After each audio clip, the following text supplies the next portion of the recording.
hopefully, I think my mic's on. So welcome everybody to this session on Palestine and the culture of resistance. The format for this session is going to be a little bit different. So we're not going to have our speakers give an introduction. I've actually got some pre-planned questions that I'm going to ask each speaker in turn. And then we will obviously open up for discussion and your questions and contributions afterwards. So obviously, Palestine and the culture of resistance. So we've seen a sort of a flurrying of Palestine solidarity within the sort of cultural space, with some sort of high-profile examples of that being Kneecap and Bob Vylan, and their sort of repression by the state in terms of showing solidarity, you know, culminating in the Glastonbury Festival, where the BBC didn't want to show the performance by Kneecap, and in doing so ended up showing the performance of Bob Vylan, and you know, the rest is history, as they say, in terms of what followed. We've also seen sort of not just in sort of the musical space, but in the arts as well. There was an artist, Matthew Collins, who had a Drawings Against Genocide exhibition in Margate that received a really vicious backlash from the media and political establishment. And we've also had a similar thing in Bristol. We had an exhibition at the M Shed called The Anatomy of Solidarity, which called out a lot of Bristol's complicity in the arms trade. And the Bristol City Council applied a massive sort of censorship over this exhibition, which ended up with the artists taking a knives to their own artwork to sort of, you know, in sort of response to the censorship which they were which they were subjected to. We've also seen sort of BBC journalists such as Karishma Patel, who stepped down over the silencing of her peers and the censorship over the BBC's coverage on Gaza. And on the flip side of that, we've also seen a real sort of, like I said, flourishing of solidarity within, you know, the sphere, you know, cultural sphere, with the big events such as Together for Palestine at Wembley, which brought together, you know, artists and musicians from all across the spectrum to show real solidarity with the Palestine, you know, movement and cause. And also we've got Brian, you know, speaking in the last session, but the lullaby which they redid with, you know, various artists, which almost pipped Kylie Minogue to number one at Christmas. But I think the support for that really sort of showed, you know, the feeling, you know, across the broad spectrum of public who really got behind that, and also the gig for Gaza, which Paul Weller did. So we're really lucky to be joined by two fantastic speakers, Ahmed Alnaouq and Dave Randall. So I'm going to start the session just giving a little introduction, Dave first, and then ask him some questions. And then, like I said, we'll follow on with Ahmed, and then open it up to the floor. So Dave Randall is a musician, activist and lecturer at BIM Music Institute in Bristol. He has toured the world playing guitar with Faithless, Dido, Sinead O'Connor, amongst other artists, and he is the author of Sound System, The Political Power of Music, which I believe, Morgan just holding it up there, is for sale. You can pick yourself up a copy. It's a fantastic book if you haven't already read it. And it was actually reissued last year to include a new chapter on the Palestine solidarity and AI, so well worth a read. So, Dave, our first question is, so in the second edition of Counterfire's Marxist Journal, which I hope everyone's sort of heard about, but we'll say some more about that as well. It's a free edition journal that's been brought out by Counterfire. And in the second edition, Dave's written a piece called How Gaza Divided the Music Industry. Can you expand on that, and how does that fit into the analysis in your book and the battleground over culture as you describe? Yeah, sure. Thanks, Lauren. Yeah. Yes. First of all, let me, if I may, begin with the words of the late, great Edward Said, the great Palestinian writer and thinker. He said that we need to use the power of culture against the culture of power. But that's easier said than done, and therefore I think it's really important that we have sessions like this where we can actually come together and talk about how we can best harness the political power of culture. And so, yes, I mean, Ahmed is famous. The other two famous people unfortunately have had to drop out. Brian will be speaking in the next session, as you've heard. And so we've been moved into the slightly smaller room, but thank you for coming nonetheless. I do think this is a really important discussion. That's the first thing I want to say. So yes, how Gaza divided the music industry, it will indeed be in the next, not this, but the next Marxist review. And I begin by acknowledging that the music industry has always been divided in all sorts of ways.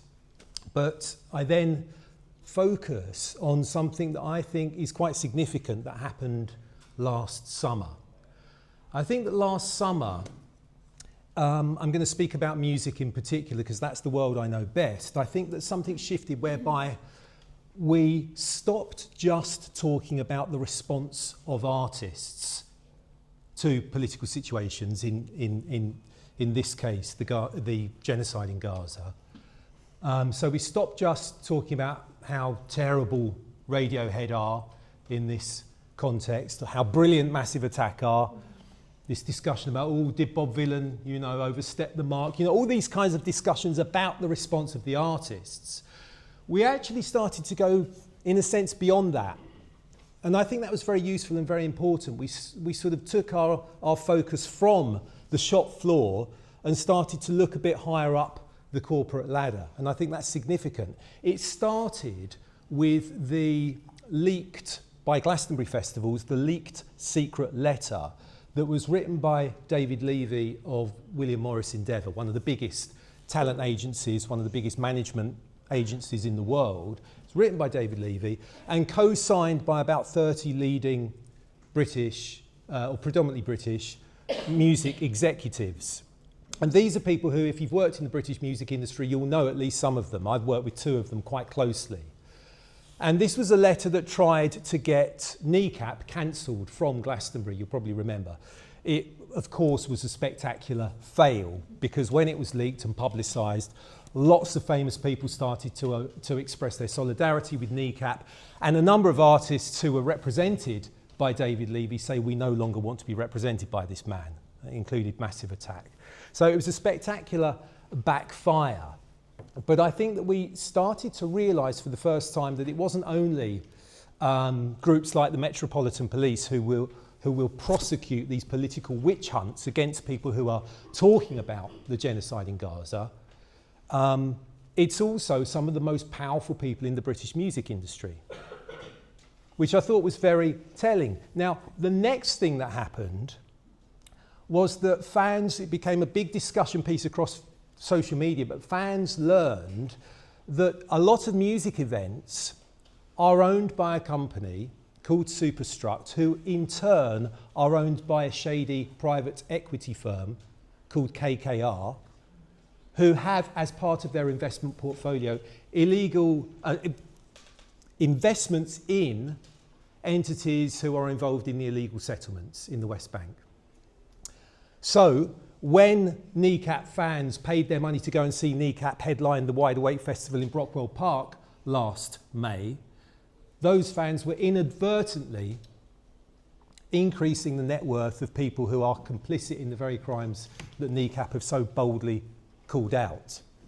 And this became a big talking point, both in the music press and online.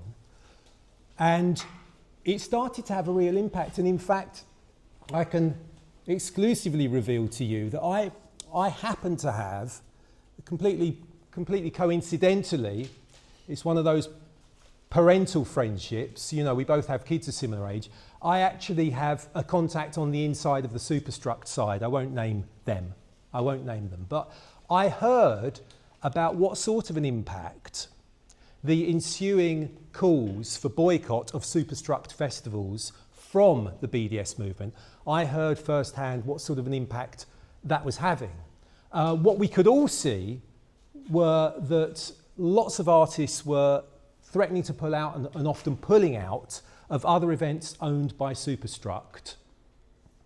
Sonar Festival over in Barcelona was perhaps one of the most spectacularly hit. I think 30 artists, almost their whole bill, was threatening to pull out at one point. And ticket sales slumped as a result. Superstruct themselves, I think for the first time in their history, they posted a quarter where they weren't making profits, they were making a loss. And so this created a real panic.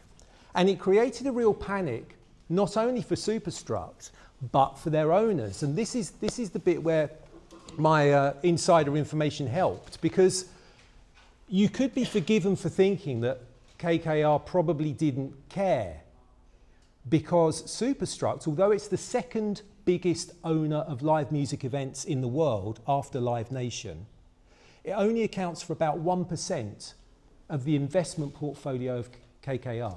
It's a huge private equity firm.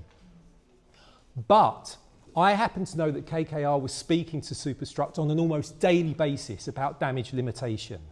They were seriously worried about contagion to their other brands, the other brands in their portfolio. And I don't think it was coincidence that they did indeed start to disinvest.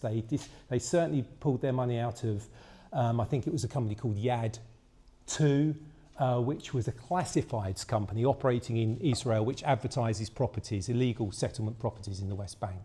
They disinvested.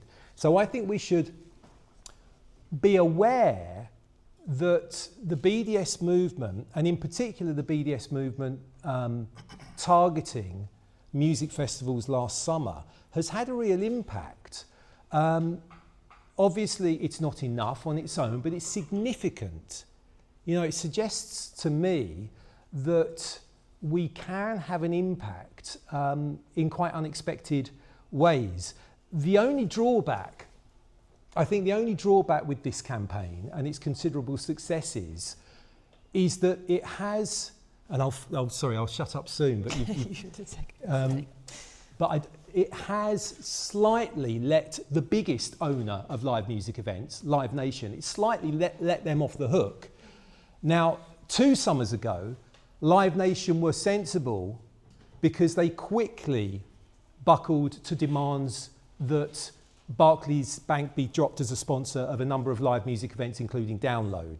Okay, they reacted quite quickly to that, and it didn't become a big social media talking point for very long.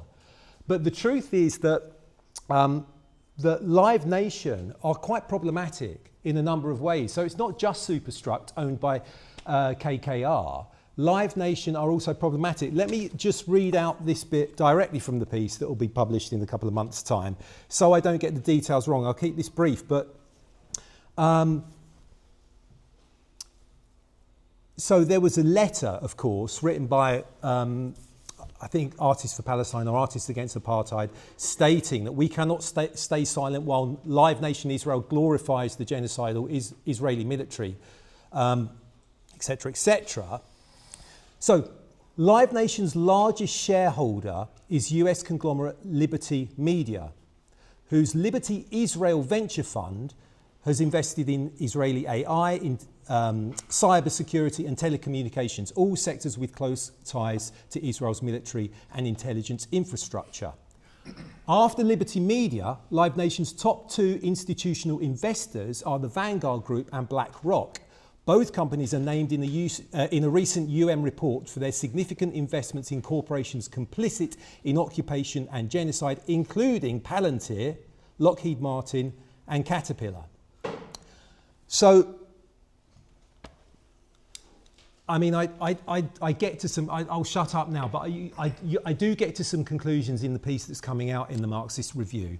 You know, some ideas about what we can all do about this. But I think the significant thing here is that people are following the money and looking at the way that power structures are organised and acknowledging in some cases for the first time, just how amoral, how brutal and amoral big money is, that the capitalist system is set up in such a way that there is a logic to these kinds of investments, this kind of complicity in genocide. And I think that the good news is that the more that we talk about that, the more that we call that out, the more creative we are in our resistance to that, we can actually chalk up some victories. Yeah. Thanks, Dave. Just to say that the Marxist Review is, again at the back, Morgan showing us off lovely there. There's a little poster, and so do go and find out some more information about that. And there's some fantastic articles in that alongside Dave's.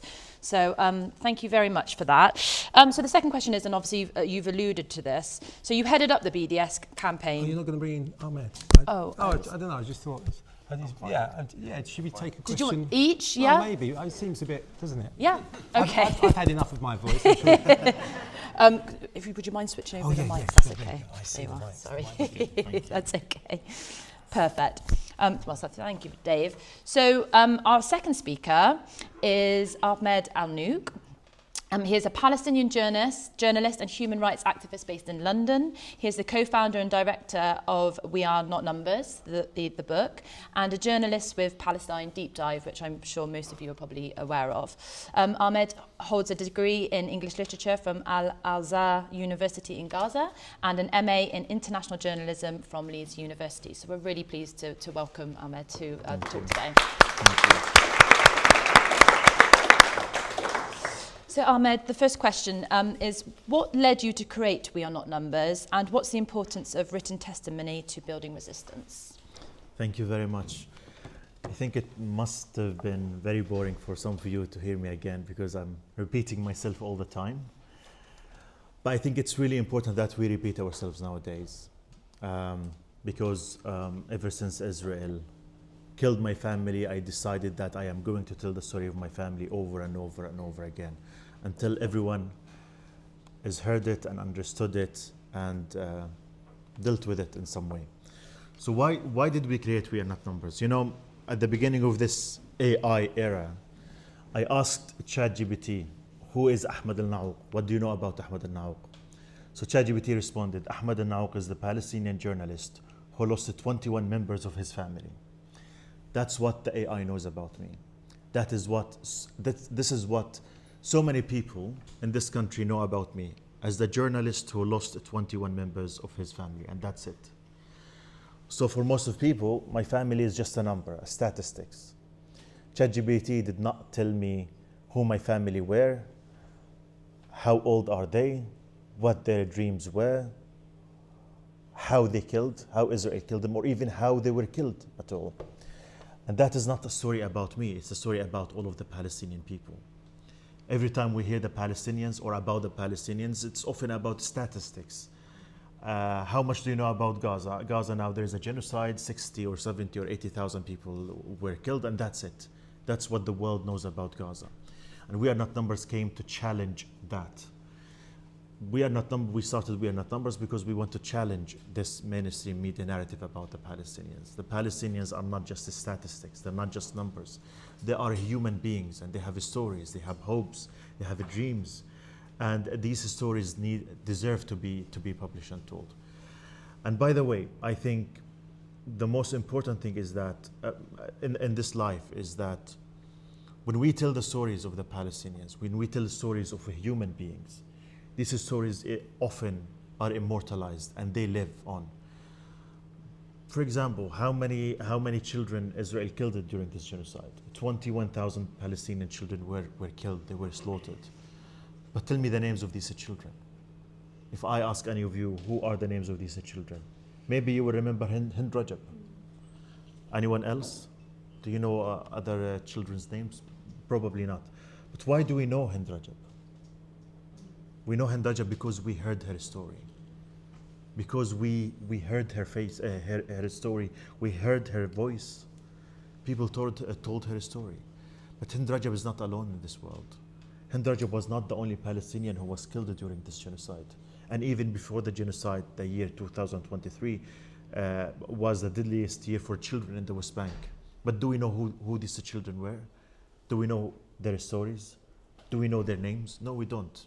And that's why I think we Palestinians, I think narrating and telling our stories that are beyond the statistics and the numbers is a form of resistance. It is a very, very important form of resistance, because Israel could not carry out a genocide, they could not carry out an occupation without demonizing the oppressed people, without shutting them down, without taking their voice and agency.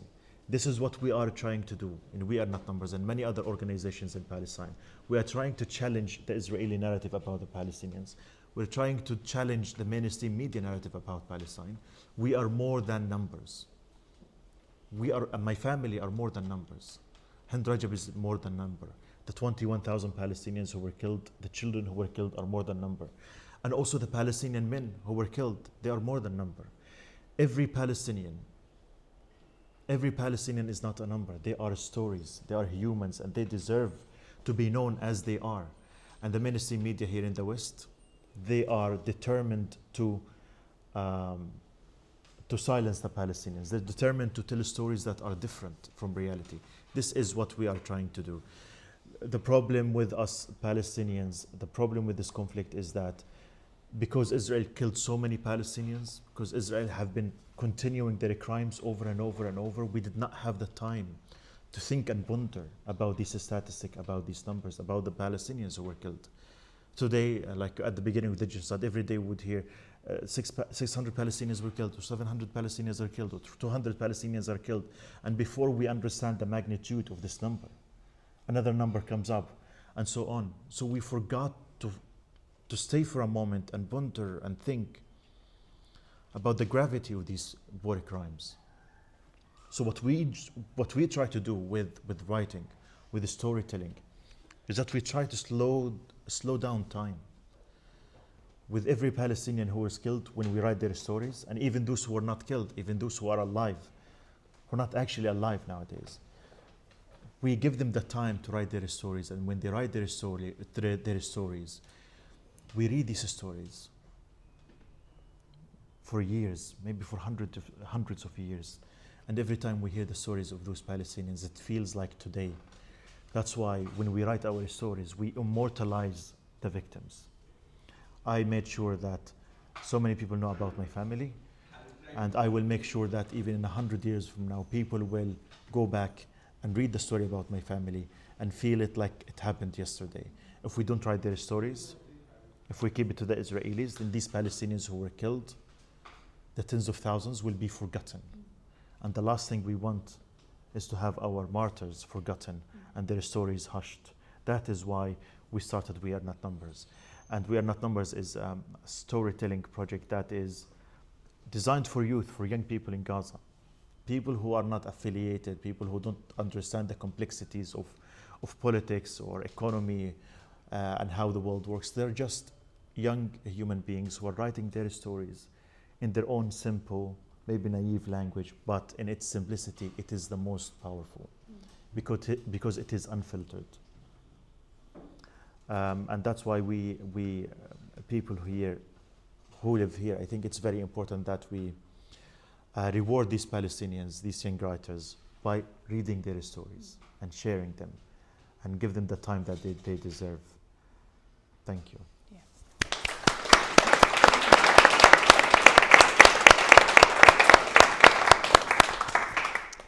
Thank you very much, Ahmed. And yeah, I don't think there's anything more powerful than reading sort of first-hand accounts, or when you're watching, a film that's telling a story, about the Palestinians, lived experience.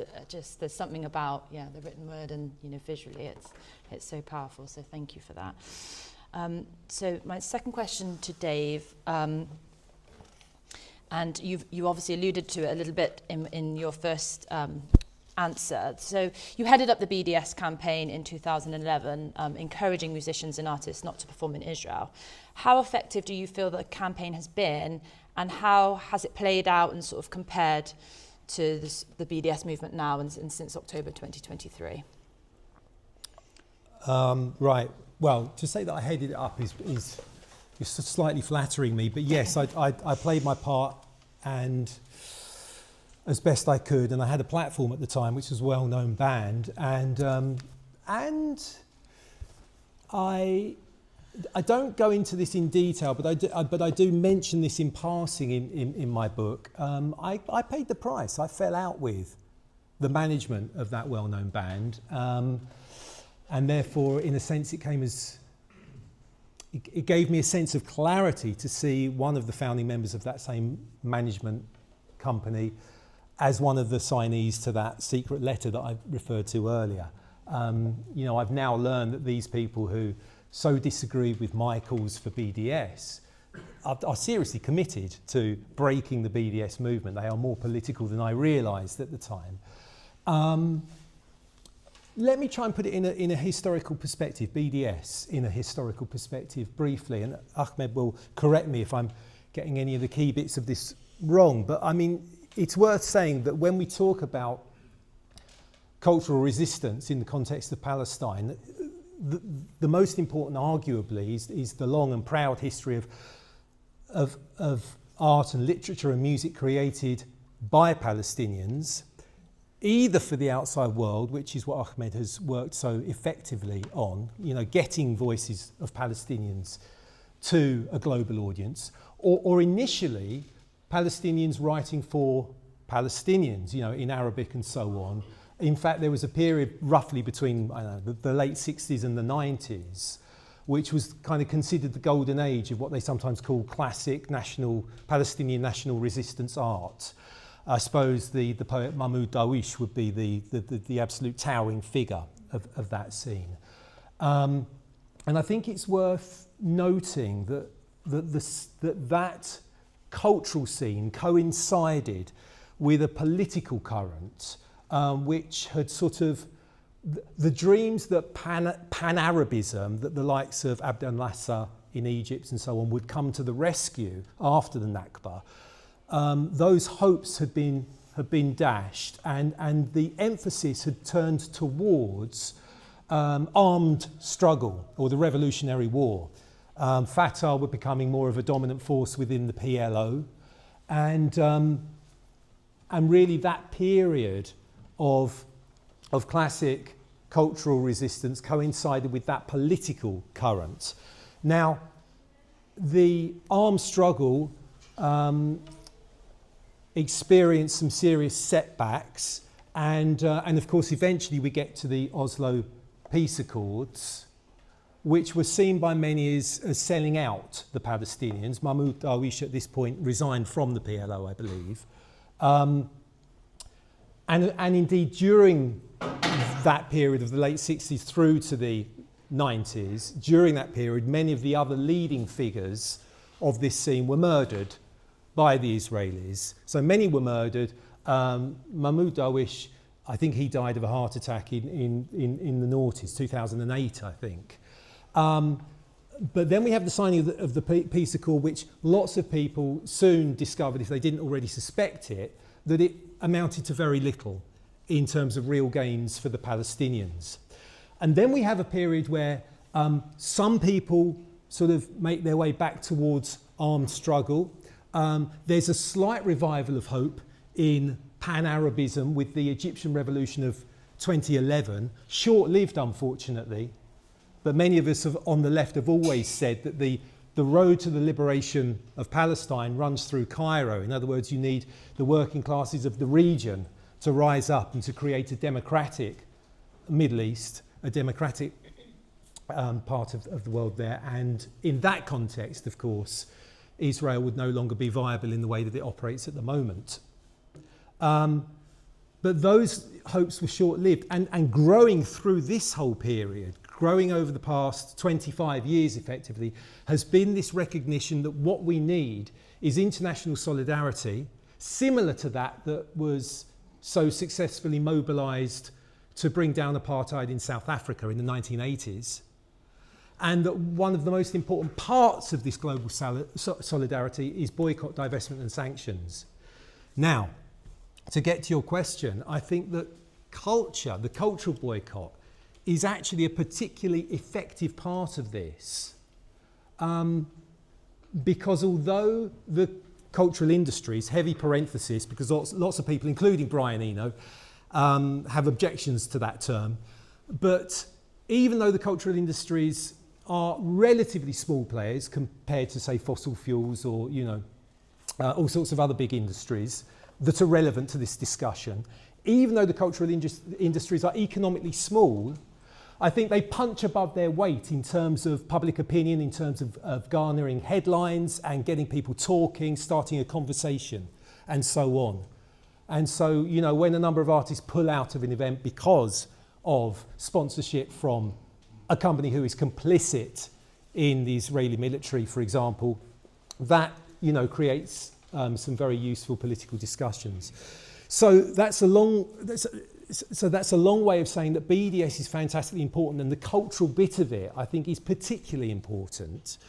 It was hard, though. There were a number of people who I was able to work alongside here in Britain, including Massive Attack, of course, and, you know, there were a handful of others, but generally people didn't want to stick their heads above the parapet on this issue back in 2010.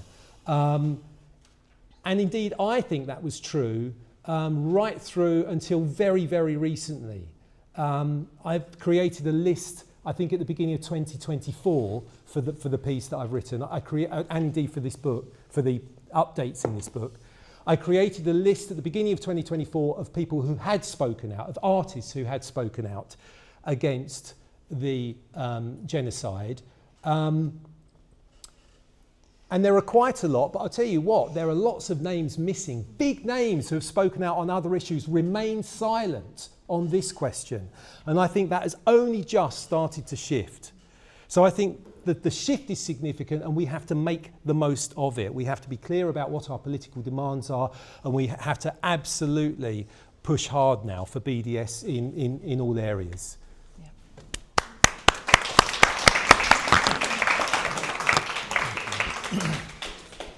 Thank you so much, Dave. So the second question for Ahmed is, there's been a real emergence and bloom of Palestinian culture worldwide. What impact do you feel that has had on inspiring and mobilizing the solidarity movement globally? I think it has been transformative, not only for the solidarity movement of the Palestinians outside, but also inside Palestine. And I think that is very, very important. You know, when we write our stories, when we express ourselves, when we perform our culture in Palestine, that is very, very empowering for the Palestinians themselves.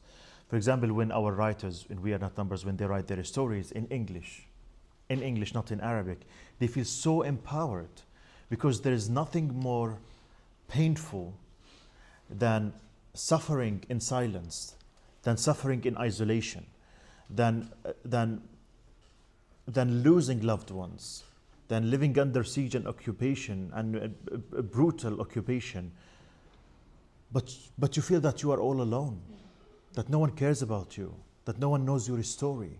So when we do that, it's empowering for us. I remember when I lost my first brother in 2014, and before I wrote about him, I was crushed.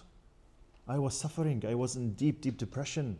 But when I wrote about him in English, and when the story about my brother was told, I felt so empowered.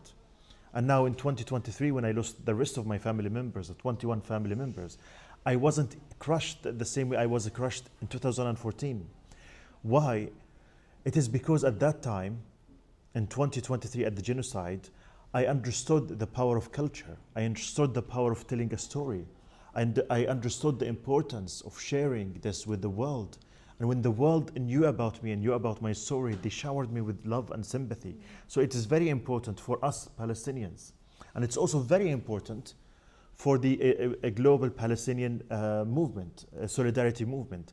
I mean, it is because of our culture, it's because of our books, it's because of our music and art and films and cinema, the Palestinians. Now the world knows about us. Now the world is engaged in the Palestine. Sometimes when I speak at the protests in London, where hundreds of thousands of people protest for every week, while I'm speaking, I look at the crowds in front of me. Hundreds of thousands of people, they would protest for Palestine. And Palestine is so far away from Britain. We don't share the same language. We don't share the same religion. We don't share the same culture. We don't share the same continent. There are thousands of miles amongst us, between us. But still the Palestinian people managed to inspire the world, and the world is reacting to it. So many politicians lost their jobs, so many musicians lost their job for Palestine, and they're sacrificing for Palestine. Thousands of people protest, thousands of people attend events like this. Why? I ask why. And I think it's because the Palestinians managed to tell the truth about themselves to the world. And that's important. I am someone who believes in humanity. I believe that humanity will prevail eventually. And I know once people are presented with the truth, they will accept it and they will act upon it and they will do something with it. And the Palestinian people have managed to send their truth to the world, and they managed to inspire the world, even in their death. Even in their death, they inspired the world. Rifat al-Arir, our mentor and the co-founder, we are not numbers. Now, wherever I go, I see his kites. I see his kite. I see his poems. If I must die, everyone, you should live. I see it everywhere. And I wonder, why does it move so many people? It's because he told his story. It's because people knew his story, and people will stand with him. People will see him as an icon, as a symbol of the Palestinian people, of resilience, of literature, of freedom. And people will act. People will act. And that's why we have seen this a global movement for Palestine flourishing after the genocide. It is because of culture. And I believe, eventually, I want to end with this. I believe that, yes, the Palestinian people, we have suffered huge losses during this genocide. Losses that we Palestinians, we will not recover from, maybe, ever. This genocide has killed something inside of us that I don't think we can revive it anymore. But at the same time, I believe that Israel lost its PR war forever. From now until the end of time, people will know that Israel committed a genocide.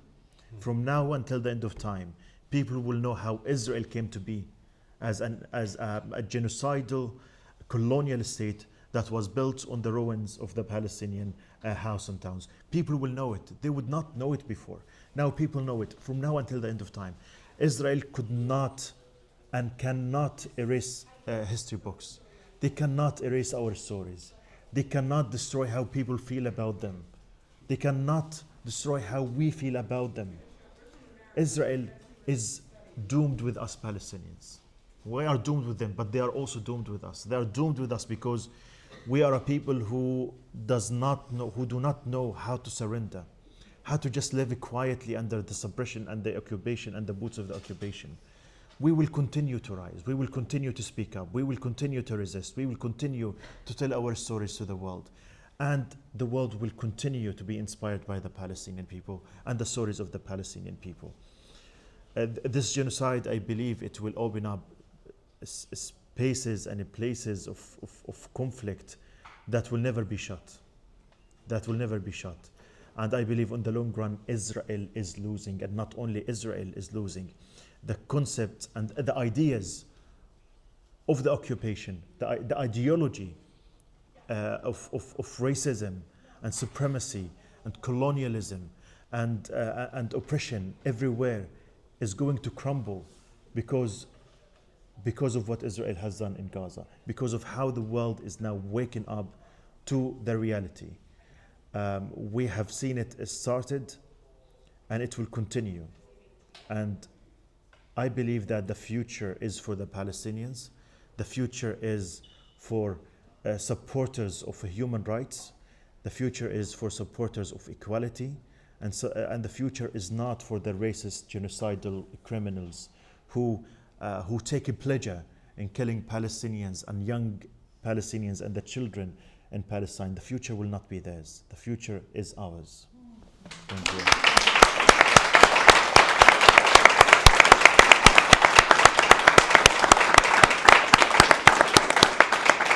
Thank you so much, Ahmed. Sorry. Thank you. Speaker in the time. Thank you. Thank you. So my final question for Dave is, with the high-profile examples of NICAP and Bob Villain being sort of recently vindicated despite the attempts of repression and criminalisation, do you think the tide is beginning to turn? I can keep this short because I'm looking forward to hearing your thoughts and, opening this up to a discussion. And yes, of course, massively, hugely.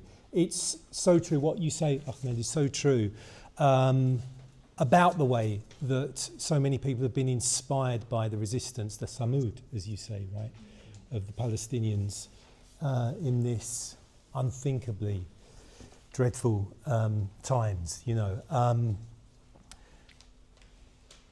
I mean, in terms of what the future holds, yes, we need to push as hard as possible. We need to sort of.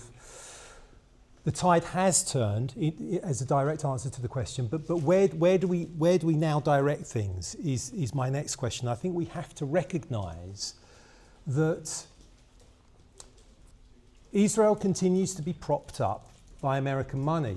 It's the biggest recipient of American money. The second biggest recipient is Egypt. I talked earlier about how keeping Egypt undemocratic is important to US capital. Why does the US worry about this? I think because of geopolitics. You know, the oil still matters. The Middle East is oil rich. Israel acts as a, well, in the words of former President Ronald Reagan, a semi-landlocked warship for the US in the Middle East. And I think control of the oil of the Middle East still matters, at least to some of the more hawkish elements. Well, it matters to the whole, really, establishment of US, the whole establishment in terms of US capitalism. So we need to take up those bigger political themes, and we need to use culture to do so.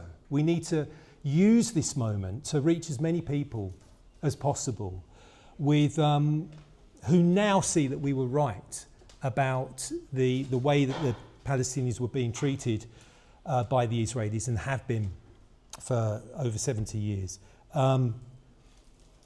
They now see that we were right about that. They now see that we were right when we said that they have genocidal aims in Gaza. And I think we now have to go further and to talk about the fact that they are propped up and why they're propped up and how that has to end. The propping up, the financial, the economic propping up of Israel by America, and indeed the complicity from our own government. The way that Israel continues to be given military support, weapons, intelligence, and so on. These are the things that we need to focus on now that the tide has turned. So we need to call to task our own government, its complicity in Israel's crimes, and the American government too. I think that has to be our next priority. Yep. Thank you, Dave.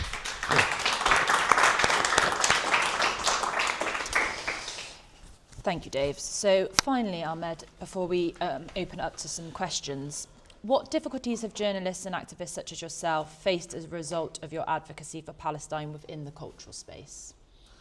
Well, I think we need to discuss what is the definition of obstacles, because many people think that what they see, what I am going through, are obstacles. For example, ever since I started speaking up, ever since Israel killed my family and I started to speak up, all of the Zionist organization came after me. Intimidating me, blackmailing, threats of death, lying about me, stories and articles, like all demonize me and all of it. And they think that this will pose an obstacle for me. And inside of me, I don't care. You can write from now until the end of time. That's not an obstacle. Actually, that does not strike fear in my heart that they're coming after me. It's a badge of honor, okay? It's a badge of honor. We need to understand that the road to justice and the road to a free Palestine is not going to be easy. And when we speak about Palestine, we shouldn't expect to have a very comfortable and soothing life and all of it. We must expect and understand that once you start this path, once you take this path, they will come after you. But if they come after you, that is not actually a problem. It's not a problem. Because if they don't come after me, that would be the problem. Wallah, if they don't come after me, then I will know that I'm not effective. If I don't make them angry, then I'm useless. Then I'm an idiot. So please go after me, yalla. Show us what you can do. Exactly. So this is what we need to understand. The obstacles I really suffer from, or I fear, which I fear really personally, and I think maybe this is a message for everyone who wants to speak about Palestine. You should only fear itself. I fear getting used to comfort. I don't want to live a comfortable life if I want to speak up for Palestine, because if I get used to a comfortable life, that will make me compromisable, you know. It will make me love this life, and I don't want to love this life. You know, ever since I started speaking up, I calculated all the possibilities that could happen. What could they actually do to me? The worst they can do is to kill me here. It's unlikely, but it could happen. But I thought about it. Okay, if they kill me, will I fear? Of course not. Come on, I don't care anymore. They have killed all my family. Why should I be alive? If they want to imprison me, I literally don't care. Like I will find my life there. Like I will enjoy. What they could do to me? Could deport me from this country. I will find another home. I made all the possibilities of what they could do to me, and I found none of them really scary to me. I welcome all of them. I made my peace with all of their possibilities and what they could do to me. The only thing I find myself struggling with is the trauma that I'm living, is the nightmares that I keep seeing day and night every time I go to bed. And this is what I want to say, is that the obstacles that we should see are the only internal obstacles that are within us and ourselves. External obstacles are not actually obstacles. There will be obstacles only if we know that they are obstacles. I don't care how much they come after me. I don't care how much they threaten me with death. I don't care how much they write about me in their notorious newspapers and magazines. I don't really care. It doesn't affect me anymore. The only thing that affects me is myself and my own thoughts and my ideas. And sometimes when I feel like I got used to a certain way of life and the freedom that I enjoy here, that's what scares me, because I don't want to get used to comfort.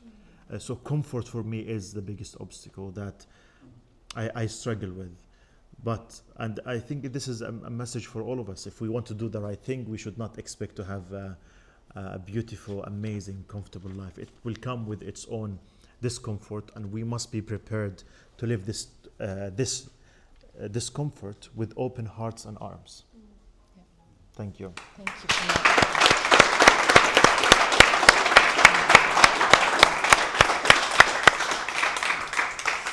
I think we can certainly all learn a thing or two about Palestinian resistance, that's for sure. So we've got some time now for some questions. So if you want to, I was going to say, there's going to be lots of questions. I'll take a few and then give them a chance for the speakers to come back, and then take some more if we can. So I think the lady in yellow at the front.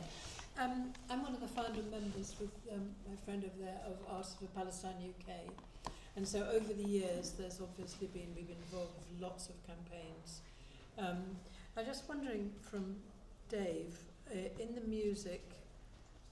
in the large music industry, is everybody aware of BDS? That's one question. How much influence do people like Kneecap have on other musicians when they make such a stand? I mean, they're high profile, but there's many that are less high profile. And finally, one of the arguments that we get is the fact of the argument against BDS is the unifying power of art, and that's one of the reasons that one shouldn't boycott Israel in any way. I mean, we don't boycott individual Israeli artists, it's to do with the state. But I just wondered to the extent that is a prevailing thought in your work. Shall I answer straight away? Can do if you want to. Don't Or do you want mind, me to take it? don't mind. Yeah. Well, it's directed at you. So Okay, if you want do to I need come back this, and- or- yeah, probably best to put that on.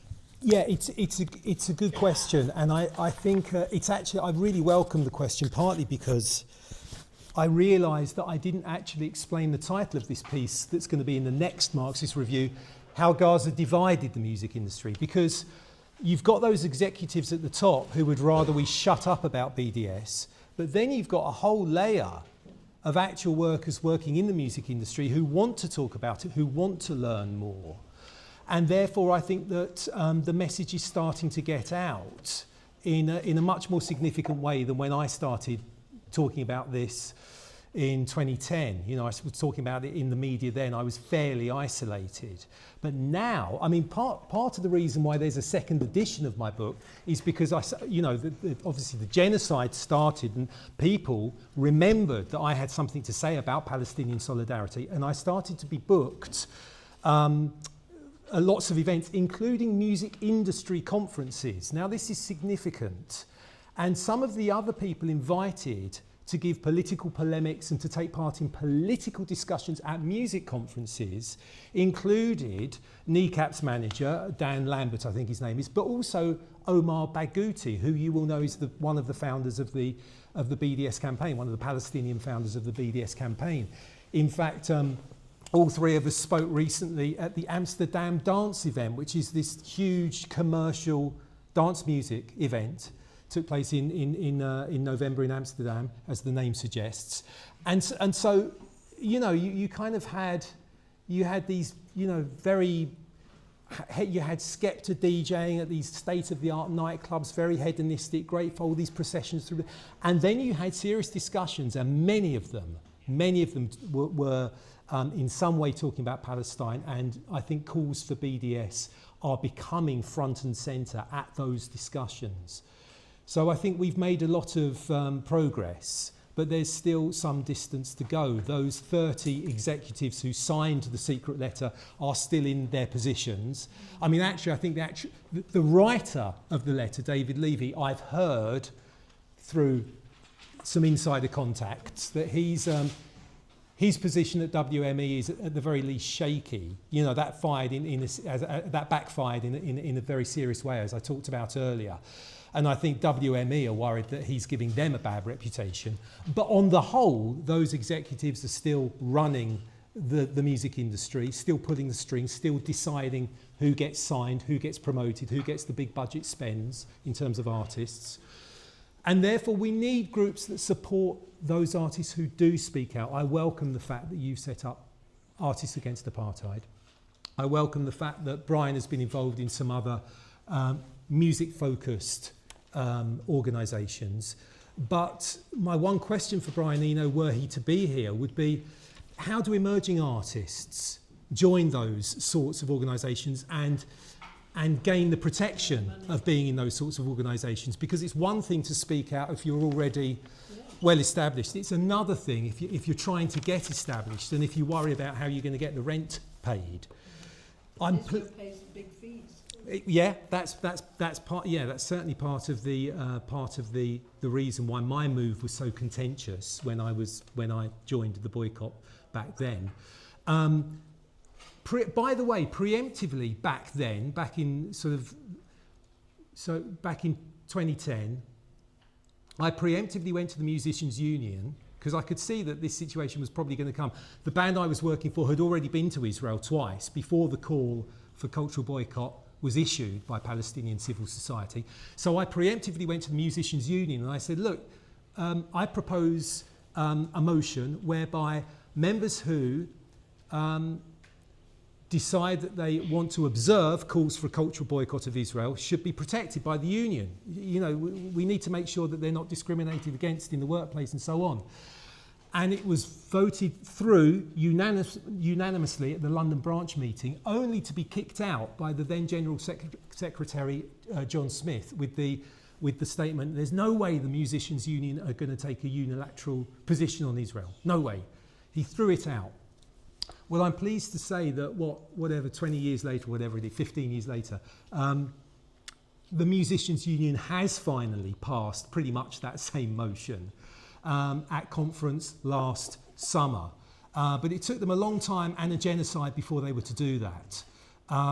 So this is a long-winded way of saying that the BDS call is getting out there, and finally there's some sense in which musicians have some confidence joining the campaign in terms of the impact it will have on their career. So we're making progress. Thanks, Dave. Sorry, if you put your hands up again, and then I'll take 3 or 4, and then if you try and keep your contributions strong, we'll try and get as many people in. I think this chap here, and then I'll come to you next. So, I wanted to remind the world about Mordecai Vanunu, who I supported when he was in prison. suppose most of you know him, but if you don't, that's why a film needs to be made. And as I was doing the research, I thought, am I exposing myself to any risk by making this film? So I went to the police, and they said to me, well, sir, has Mossad actually threatened you? I said, they don't work that way. I'll come home one night and my cat will be disemboweled on my doorstep, and that'll be their warning shot. Back off. Because as long as it's just me, I'm very vulnerable. If Universal have taken it on, it's too late. Incidentally, this guy exposed Israel's nuclear weapons program. And he was set up by Israel to do that. When he'd done it, and the Sunday Times published it, he was caught in a honey trap in London. Thatcher knew about this, and she said, you can't kidnap him on British soil. So the woman that was in the honey trap said, why don't we go to Rome for a dirty weekend? And that's when they got him. They drugged him, they shackled him, they put him in a boat, and behind closed doors he was sentenced to 18 years imprisonment, 11 to be spent in solitary confinement in a cell without a window. And he served every day of that. And he was set up by the Israelis to do it. They wanted the world to know they had nuclear weapons, which to this day they won't admit, officially. So I put it on hold at the moment, because I care too much about my cat. Thank you, Comrade, for reminding us of the story. Comrade here at the front. Hi, thank you. It was initially going to be a question, but after your last speech, which I found very powerful, I was going to say how do Palestinians and how do people in the movement keep their optimism and their hope, because it's such a bleak period that we're all witnessing. But essentially what you've said is not to give the occupation and the entity the power, and to take it away and still remain strong without them letting us, erode in our kind of solidarity. I myself, I'm not Palestinian, but I've been a pro-Palestine supporter all my life, and we ran on a pro-Palestine ticket in the north, and I'm a councillor, and we've remained strong and true. I'll wear my keffiyeh and I'll in the council, and I'm not going to back down. And my colleague has actually been questioned by the police for using Intifada in a Facebook post, and it was all part of the Zionist lobby to kind of attack him and to create that fear. So it was a question, but now it's more of a statement that all of us, we just need to keep going, and don't let the fear stop you. That's the main thing. So I just wanted to show that solidarity as well, and my experience. Yeah, thank you, Comrade. Hand at the back first. One thing that I want to point to is the effect Palestine has had on the British political culture, and that's mainly because of those marches that have been happening in central London for the last 2 years since October 2023. And those marches have given extreme amounts of confidence to people who've been on those marches that they're not alone and their opinion counts with everyone else. And you can see this by the way how in Glastonbury last year there were chants of death, death to the idea, something you would not have expected 10 years ago. People are now wearing pro-Palestine badges and keffiyehs on the tube, and the word intifada has been something that the state has been clamping down on in reaction to that. The state's repression of those marches are a sign of our strength as a movement, that the state wants to repress us. So one thing, and the second thing I want to say is that yes, Palestine has become a symbol of the left. The Palestinian flag has become a symbol of the international left, but so has the Israeli flag in the case of the fascist right. On the 16th of May, on the Nakba Day week, Tommy Robinson is going to stage a demo in central London, and it is important for all of us to be there and help to organise and build for that demonstration on the 16th of May to show Tommy Robinson there's more of us than him.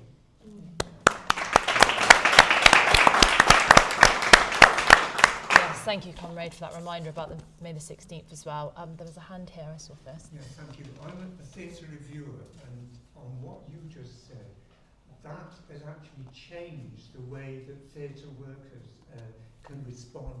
Early on, 2024, loads of censorship, loads of fear amongst theatre workers. I reviewed a show that was very positive about, the review was very positive about a play that was about Palestine.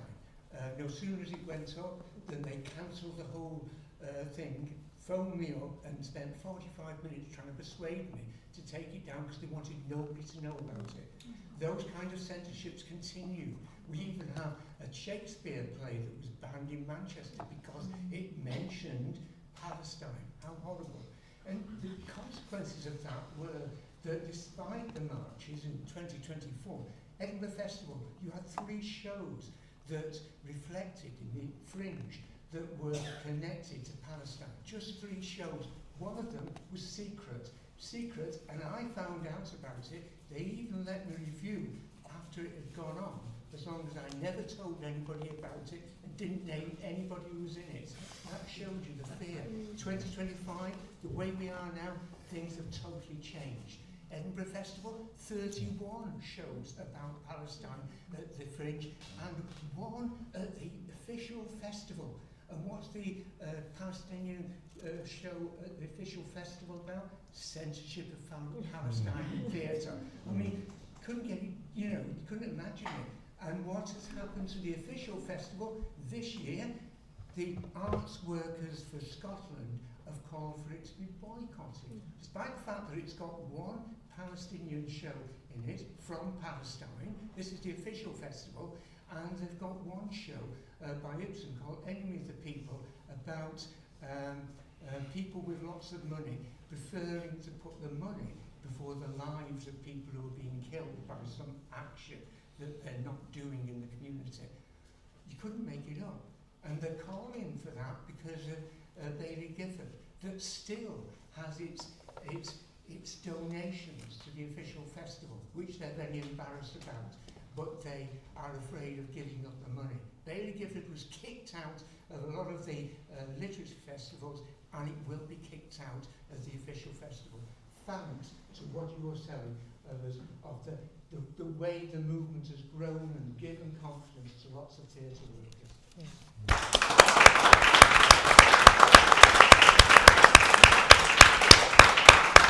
Thank you, Comrade, for sharing your experiences there. It's really interesting.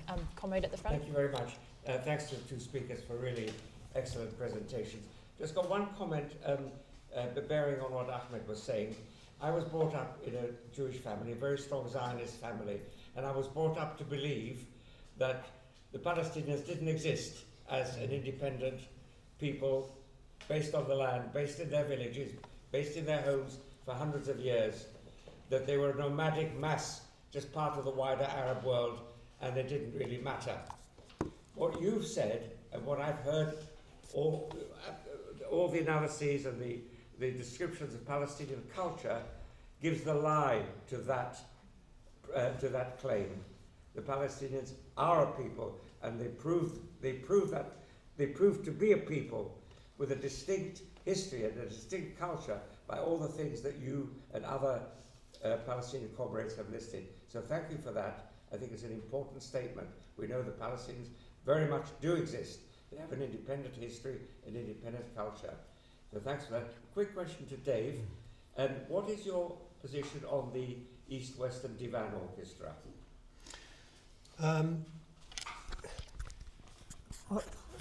That it's Daniel Barenboim is a wonderful musician and a good leader of an orchestra, but it's fundamentally irrelevant to the question of coexistence between the Palestinians and the Israelis. The problem between the Palestinians and the Israelis is political. It's colonial settlerism, it's apartheid, it's oppression in many forms, and now genocide. So if you reach a political settlement, then we can, Mahmoud Darwish talked about this. He talks about the fact that his first girlfriend was Jewish and his favourite English teacher was Jewish and so on and so forth. There's never been a problem with Jews and Palestinians getting on as individuals. The problem is political. The problem is colonial settler imperialism and racism and so on. So I think that Daniel Barenboim is well intentioned, but it sort of misses the point. Is my real feeling. I'd be interested to know if you agree, Sabi. It's too long. I'm the speaker. I'll take a couple more hands, so I'll take, come right in the front. Yeah, thank you both. Very inspiring. Ahmed, I just wanted to say, I mean, it's hurtful and, it's painful to listen to your testimony, but very, very important. And I totally understand why you emphasise the importance to the Palestinian people as a whole of you talking individually.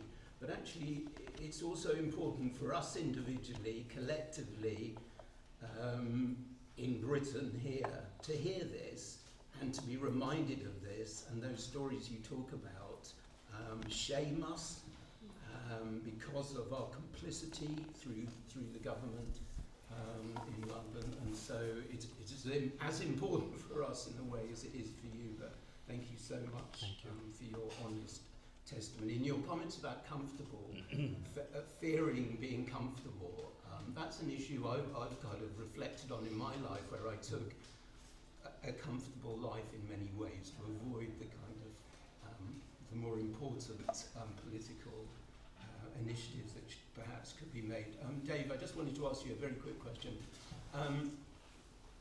Is it perhaps the point that we expect far too much from the culture industry, or particularly the sort of pop group rock and roll thing? Yes, we had the kind of counterculture in the 60s. Yes, we had punk, and I've just written a book on punk and been sort of horrified to my vision of it was important to me for politicizing me and leading me into the left, the Rock Against Racism, Strummer, and all the rest. But equally, a lot of people who are highly reactionary, not least, of course, John Lydon, Johnny Rotten, who supports Trump and Brexit and all that. But I just wondered more generally that we kind of think that rock and roll is all cool and on the left, and actually the reality is that it's a very mixed bag, and that's also part of the reason why people fear being sucked into being overtly political around Gaza. Just before you come back, there was I thought I saw one more hand. If I take that one more hand, and then I'll get you to come back and sum up with your final comments. Okay. I was going to ask Ahmed, do you have a favourite author or a favourite book? Like as a writer yourself, who's your favourite writer? I mean, if you have one, I know it's difficult. Okay. So, Dave, did you want to sum up and come back on those questions first, and then I'll hand over to Ahmed to finish that? Okay. Okay. Thanks. So, I think this is an important point that you raised, Terry. Culture is politically contested. This is something I argue throughout the book. It's never been the case that it's automatically on the side of political progress. It's always been co-opted and used by rulers, actually. And we need to recognise that.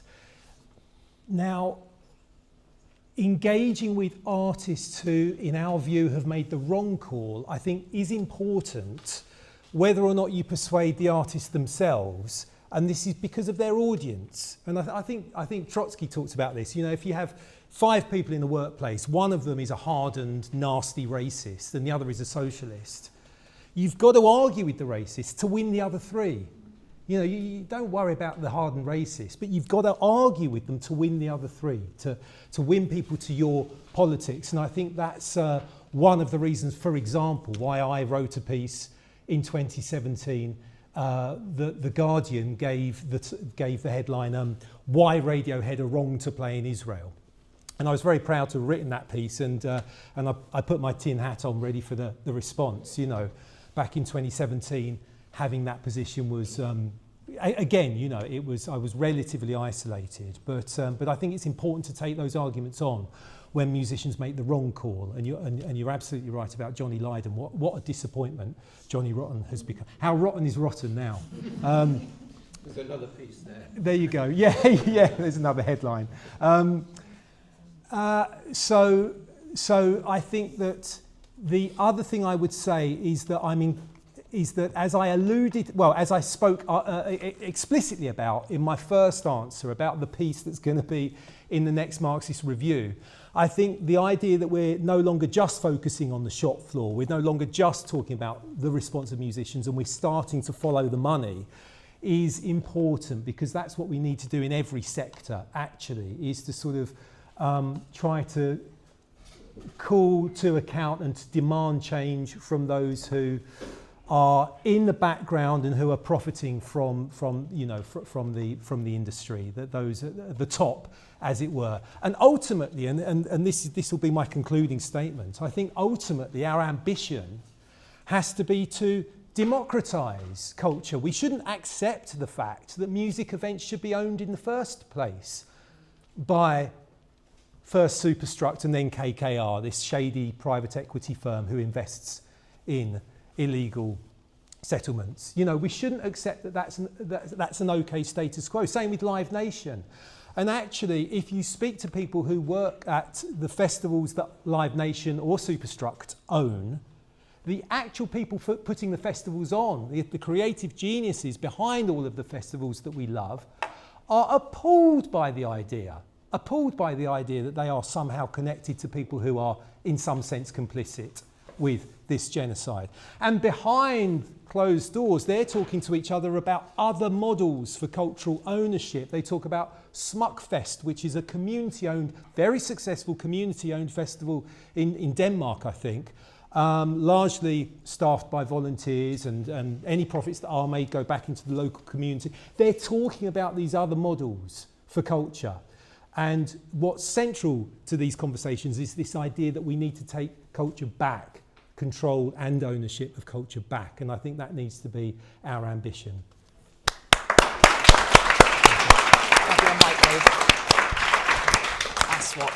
Thank you so much, Dave. That was fascinating. So, Ahmed, did you want to make any closing statements? Yes, I will come to you in a bit. But I have a comment here and a comment for you, please. When I talk about fearing to live a comfortable life, I don't say that because it is my goal to live an uncomfortable life. It is because it is forced on me. I did not choose it. I did not choose to be Palestinian to begin with. I did not choose to live under occupation. I did not choose to lose my home and my family. And I did not choose to be living here in the front and center of the Palestine movement in the UK. I did not choose any of this. Actually, I don't enjoy any of it. I don't enjoy standing here and speaking to you about Palestine. I wish I could. I wish I did not need to. I wish I did not need to talk about my family and about our project and about Palestine and about all of this. I don't enjoy it. I don't like it. I hate it, to be honest. But it's forced on me. I have to do it. I find myself in a position where I have to do it. I wish I could go and live in a farm and raise some chicken and ducks like back in Deir el-Balah in my family and live in the nature. This is my ideal life. This is what I want to live. I want to live a comfortable life. But I can't, because it wasn't chosen to me. I was forced to do this life. So I just want to make sure that you guys understand my point. I don't enjoy it. I don't like it. It's not my goal, but it's forced on us. And by the way, it's not only forced on me as a Palestinian. It should be also on you as a British people. Because the bomb that killed my family, 30% of its components was manufactured here in the UK. So you are in it, whether you like it or not. It is the British government who gave the Balfour Declaration that gave way Palestine to the Zionist militias. It all started because of this country. And this country continues and has been complicit in these crimes ever since Israel started for the past 80 years. So it is on you as well. Yes, you are amazing, wonderful people who came to talk about Palestine and all of it, but you have to remember that it's your responsibility. You do not do us any favor when you protest for Palestine or when you speak for the Palestinians. It is your duty, it is your responsibility, and no matter what you do, it is still on you. This is one thing. As for hope, I know that sometimes hope is good. We need some hope to continue, but I don't care about hope anymore. If there is hope or not, I will continue. It is my duty, it's my responsibility to continue, whether there was hope or not. Even if I know that Palestine is doomed forever, even if I know that Palestine will never be free, I will continue to do what I have to do, because it is my responsibility, because it is what makes me a human being.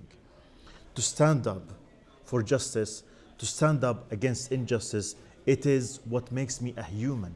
And we expect you to continue the fight, whether there was hope or not. Okay? So I don't consume myself thinking about hope or not. I don't care. It's the least of my concern. But I also understand that some people want hope to continue. So if you want to hope, listen to our friend here. He gave you a big reason to be hopeful, inshallah. And I am hopeful. I am hopeful. As for the writer, I'm now a judge on the Palestine Book Awards for Middle East Monitor, and I read lots of books that are written by Palestinians. But I always find Mohammed al-Kurd one of the most fascinating voices for the Palestinians. He is very young. He is 25 years old, but he is way ahead of his time. Read his books. Read Perfect Victims. It's eye-opening. It's really, really wonderful. And for me, he's my inspiration. Thank you.